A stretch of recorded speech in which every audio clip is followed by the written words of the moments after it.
आपको भी समर्स में फूल चाहिए? क्या आपके मोगरा प्लांट में अभी तक फ्लावरिंग स्टार्ट नहीं हुई है या आपका प्लांट अच्छे से ग्रो नहीं कर रहा है? तो इस वीडियो में मैं आपको बताऊंगी मोगरा प्लांट की पूरी केयर के बारे में और साथ में मेरे प्लांट की एक वियर्ड चीज़। तो चलो हम वीडियो को स्टार्ट करते हैं।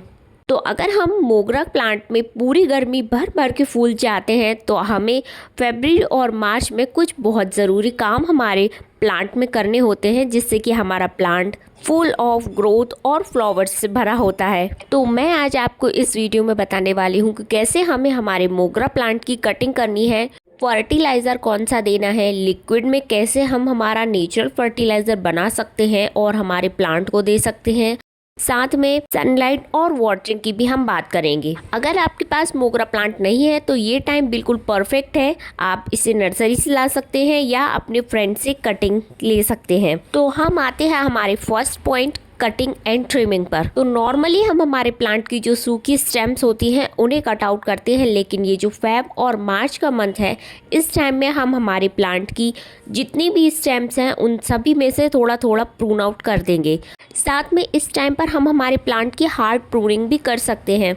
इस टाइम हम जिस भी ब्रांच से कटिंग करेंगे उसके साइड से और भी ज़्यादा ब्रांचेस निकलेंगी और जितनी ज़्यादा ब्रांचेस निकलेंगी उतने ज़्यादा हमारे पास मोगरा के बर्ड्स और फ्लावर्स आएंगे। जब मैं मेरे मोगरा प्लांट की कटिंग कर रही थी तब मुझे कुछ अजीब चीज़ दिखी, आपको भी दिखाती हूँ। मेरे इस पॉट में बस एक ही मोगरा प्लांट लगा है, लेकिन नीचे से इसी में से एक स्टेम निकल रही है और ये स्टेम इतनी ज़्यादा बड़ी है, बिल्कुल बेल के जैसी।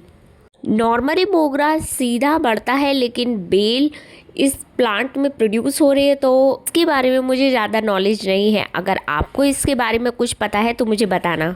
कुछ टाइम बाद मैंने इस बेल की भी कटिंग कर दी थी, लेकिन ऊपर से जब नई नई ब्रांचेस आई तो ऊपर की जो ब्रांच है वो भी बिल्कुल बेल की तरह बढ़ रही है। तो चलो अब हम बात करते हैं सेकंड पॉइंट, फर्टिलाइज़र पर। तो हमें इस टाइम पर हमारे पॉट की मिट्टी की अच्छे से गुड़ाई कर लेनी है और फिर होममेड कंपोस्ट या वर्मी कंपोस्ट हम हमारे प्लांट को दे सकते हैं। ये जो मिट्टी है इसको मैं निकाल लूँगी। इसके बाद मैं यूज़ करूँगी मेरा किचन वेस्ट कंपोस्ट, जिसे मैं मेरी पूजा के पुराने फूल और किचन के वेस्ट से बनाती हूँ। आप चाहो तो काऊ डंग कंपोस्ट या वर्मी कंपोस्ट का भी इस्तेमाल कर सकते हो।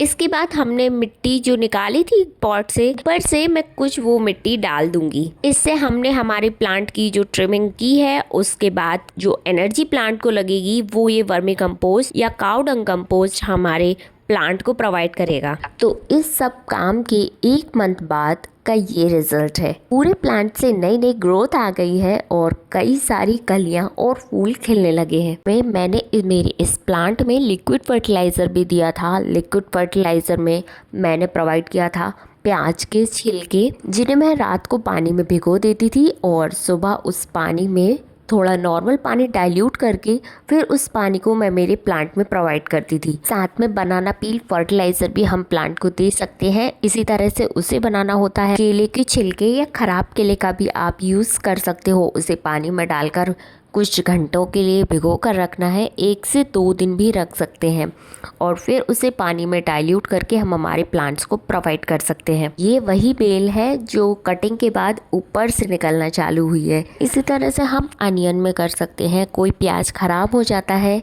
या प्याज हमारा बच जाता है तो उस प्याज को भी हम पानी में डालकर डाइल्यूट कर सकते और फिर वो पानी को प्लांट्स में दे सकते हैं। राख, जो कंडे या लकड़ी की राख होती है उसका भी हमें इस प्लांट में फ्लावरिंग के टाइम इस्तेमाल करना चाहिए। इसका हम पानी में घोलकर लिक्विड फर्टिलाइज़र की तरह भी इस्तेमाल कर सकते हैं। साथ में मिट्टी में भी एक मुट्ठी राख डाल सकते हैं। तो अब हम बात करते हैं सनलाइट की। इस प्लांट को फुल सनलाइट पसंद है। इसे छांव में रखने की गलती नहीं करना, इसे फुल सनलाइट देना और फिर इसके फ्लावर सेकना। वाटरिंग में हमें इसकी ओवर वाटरिंग नहीं करनी है। जब मिट्टी सूख जाए तभी पानी देना है। जब एक स्टेम की सारी बर्ड्स फ्लावर दे दें तो उस स्टेम को थोड़ा कट आउट कर देना और जिससे कि और नई ब्रांचेस आएंगी और फ्लावर्स और ज़्यादा बढ़ने लगेंगे। प्लांट के कुछ मेडिसिनल यूजेस भी हैं, चाहे इसकी लीव्स हो या फ्लावर्स हो, ये सब मेडिसिनल यूजेस में काम आते हैं और हम इस बारे में नेक्स्ट वीडियो में बात करेंगे। तो तब तक के लिए अपने गार्डन की केयर करना और अपनी भी केयर करना। Thanks for watching. Happy gardening.